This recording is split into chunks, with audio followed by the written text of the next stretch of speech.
नमस्कार, आप देख रहे हैं एम भारत 24 न्यूज।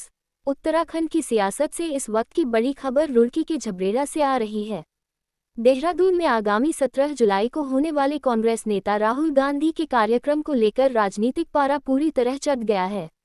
झबरेड़ा के कांग्रेस विधायक वीरेंद्र जाती और पिरानकलिया के विधायक फुरकान अहमद ने प्रदेश की भाजपा सरकार पर तीखे हमले बोले हैं। दरअसल झबरेड़ा विधायक वीरेंद्र जाती ने युवा छात्रों और कार्यकर्ताओं के साथ एक अहम बैठक की। इस दौरान उन्होंने युवाओं से आह्वान किया कि वे 17 जुलाई को ज़्यादा से ज़्यादा तादाद में देहरादून पहुंचे, ताकि प्रदेश और केंद्र सरकार को युवाओं की ताकत का एहसास कराया जा सके। विधायक वीरेंद्र जाती ने सरकार पर बड़ा आरोप लगाते हुए कहा कि यह सरकार युवाओं की विरोधी है और देश को लगातार गरीबी की तरफ धकेल रही है।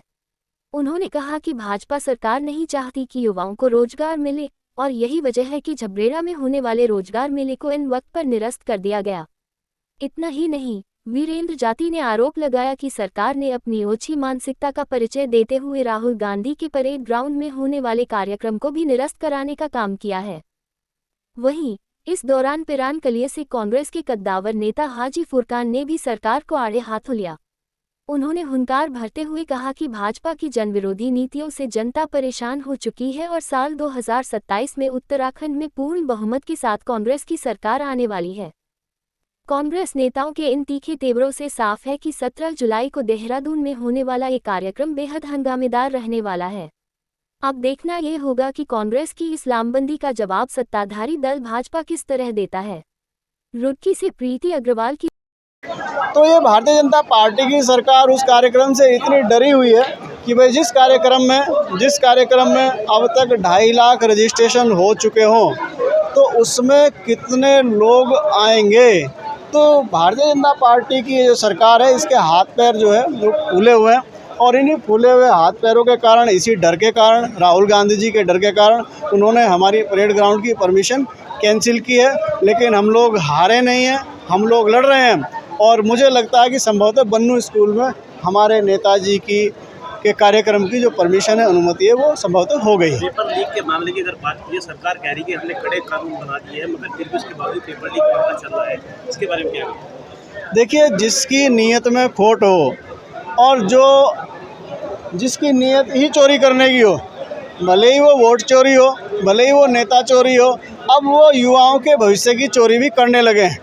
जिसकी नीयत ही चोरी करने की हो तो वो कुछ ना कुछ इधर से उधर से रास्ता निकालता है। दिखावे के लिए वो भले ही कुछ भी कर दे कि मैंने इतना मोटी सेल लगा दी, इतना मोटा ये कर दिया, लेकिन चोरी तो चोरी है और ये भारतीय जनता पार्टी की सरकार युवाओं के भविष्य की चोरी कर रही है। आज झबरेड़ा के अंदर इतने युवा यहाँ पर कार्य करने पहुंचे, क्या मोटिव इसका जाएगा? सब लोग सजग हैं, सब लोग उत्साह में हैं कि हम और जब पेपर देने का टाइम आता है, नीट की तैयारी करते हैं तो पेपर लीक हो जाता है। इस भारतीय जनता पार्टी की सरकार में हमारे बच्चों के साथ तो पढ़ाई में खिलवाड़ किया जा रहा है। ये युवाओं को जोड़ने का काम किया है। मैं पहले तो उन्हें साधुवाद देता हूँ और निश्चित तौर पे 17 तारीख को एक बहुत बड़ा समूह, जिसको कहूँगा जन समूह, कि एक धारा निकली माता गंगोत्री के धाम से और वो आके यहाँ माँ गंगा बन गई। तो देहरादून में 17 तारीख को आपको वही दिखाई देगा। जो विपक्ष सोच रहा है कि शायद हम उसे रोक देंगे, तो ये होगा नहीं। और वो समूह वहाँ पर मूर्खदर्शी बनकर विपक्ष उसे देखे। मैं निमंत्रण देता हूँ कि वहाँ पर कितने युवा आएंगे, कितनी पब्लिक आएगी जो राहुल गांधी जी की आवाज़ को समर्थन करेगी। क्या मंशा हो सकती है इस कार्यक्रम को रोकने की बीजेपी सरकार? देखिए, बीजेपी तो फिलहाल सारे ही कार्यक्रम रोक रही हैं। ये डिक्टेटरशिप है, तानाशाह जिसको बोलते हैं। बाबा भीमराव अंबेडकर जी ने सबको अपनी बात कहने का अधिकार दिया है।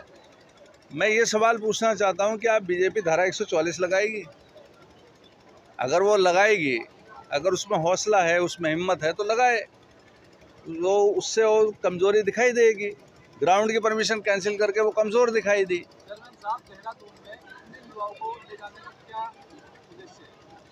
देखिए, देहरादून में क्योंकि माननीय राहुल गांधी जी आ रहे हैं और कोटा के बाद उन्होंने देहरादून जगह चुनी है।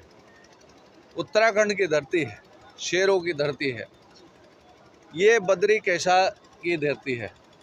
यहाँ हमारे यहाँ पर हर देवी देवता विराजमान है। माता विराजमान है, यहाँ कलियर शरीफ जैसे पीर हैं, तो एक भाई भाई का मेल है। और सबसे बड़ी बात है, हमारे यहाँ पूंजीपति नहीं है, हमारे यहाँ मध्यम वर्ग सबसे ज़्यादा है, मजदूर वर्ग सबसे ज़्यादा है।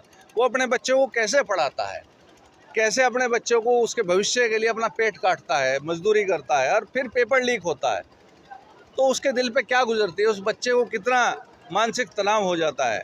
हमारी बेटियां ने नीट के एग्ज़ाम होने के बावजूद आत्महत्या कर ली, तो क्या ये नहीं दिख रहा? ऐसे पता नहीं कितने बच्चे होंगे जिनका खुलासा भी नहीं हुआ होगा, जो आज मानसिक पीड़ा से गुजर रहे होंगे। तो उसकी आवाज़ उठाने के लिए माननीय राहुल गांधी जी आ रहे हैं, उनके दर्द बांटने के लिए, दुख बांटने के लिए। और मौजूदा जो सरकार होती है वो कोई भी हो, सवाल तो उसी से करा जाता है ना। अगर यहाँ कांग्रेस होती तो भी सवाल कांग्रेस से होता। आज यहाँ भाजपा है, तो जो जिम्मेदार पद पे बैठे हैं, जो करने में सक्षम है, सवाल उन्हीं से पूछेंगे और किससे पूछेंगे। एसआईआर में 8 लाख वोटों कटने का संभावना है यहाँ पर।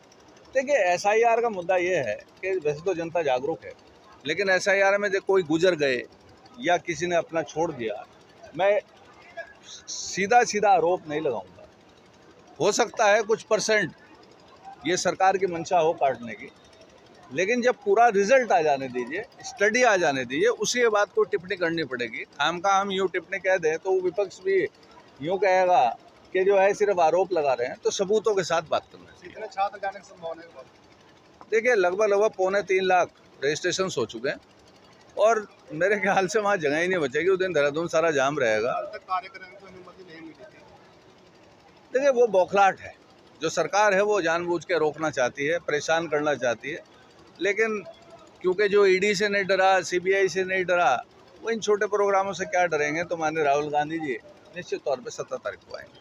भाजपा सरकार तैयारी में लगी हुई है, लेकिन ये छात्रों की गूंज है जो राहुल गांधी जी के नाम से पूरे प्रदेश में नहीं पूरे देश में एक ऐसी गूंज बन चुकी है जो छात्रों को उनकी आज के समय में सबसे ज़्यादा जरूरत है।